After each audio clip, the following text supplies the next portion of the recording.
back to Association Insights. I'm Colleen Gallagher, and this is Onward and Upward's weekly series answering all of your association, communications, and PR questions. This week's question said, it's election season, things are heating up, we're seeing a lot of do's and don'ts when it comes to crisis management. Talk to me about how I can prep my association for a crisis and where do associations typically go wrong. Love this thought process, love this question. And one of the absolute most common mistakes in a crisis is failing to respond quickly enough. That's crisis 101.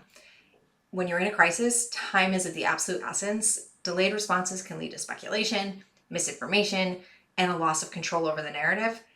It is crucial to acknowledge the situation promptly, even if all the details aren't available yet, because the longer you let it sit out there, people are going to be able to form their own opinions, and that's where the narrative gets lost and you lose your control over it. Another pitfall is not having a clear pre-established crisis communications plan.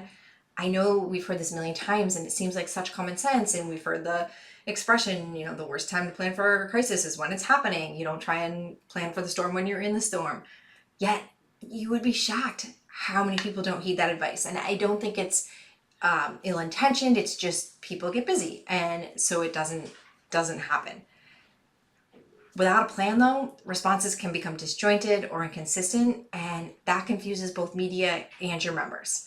A well-prepared plan should include key messages, designated spokespeople, a strategy for internal and external communication. Associations often make the mistake of being overly defensive or dismissive. You don't want to go down that path. It's really important to show empathy and take responsibility where appropriate. Addressing concerns openly and honestly, that's going to help build trust and show that the association is committed to resolving the issue. And it shows that you're real and that you care and that you're not just saying, nope, not us, not our fault. Accepting responsibility, it goes a long way.